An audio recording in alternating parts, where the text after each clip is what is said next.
Ya, kembali di Net Bali, kelompok nelayan Segara Kodang yang diresahkan kehadiran seekor buaya liar menyerahkan proses penangkapan kepada petugas Balai Konservasi Sumber Daya Alam Bali. Petugas BKSDA Bali pun mengupayakan penangkapan secara konservatif tanpa melukai buaya tersebut.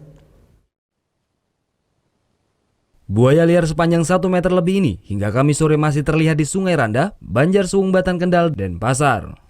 Keberadaan buaya yang belum diketahui asalnya tersebut sejak sepekan terakhir meresahkan warga dan kelompok nelayan setempat. Sejak puluhan tahun mereka menjadi nelayan di tempat ini, belum pernah ada sekalipun buaya yang bersarang di Sungai Randa. Meski ukuran buaya tersebut tidak terlalu besar, kelompok nelayan Segara Kodang ini tidak ingin mengambil resiko menangkap buaya sendiri karena belum berpengalaman. Kelompok nelayan menyerahkan seluruh upaya penangkapan kepada petugas yang berwenang BKSDA Bali. Kami merasa cemas dan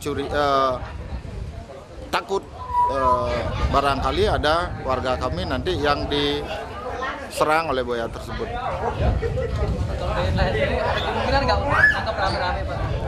Kalau dari nelayan kami, saya rasa angkat tangan karena kita tuh bukan ahlinya di sana.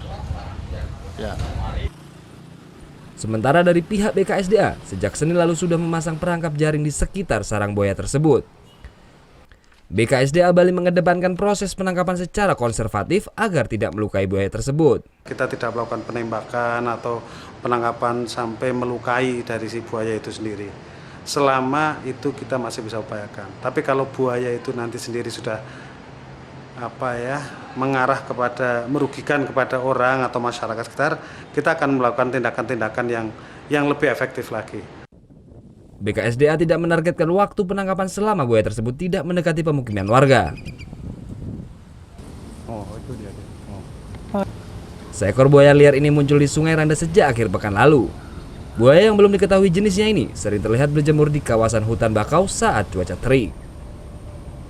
Muhammad Hasanuddin melaporkan untuk Net.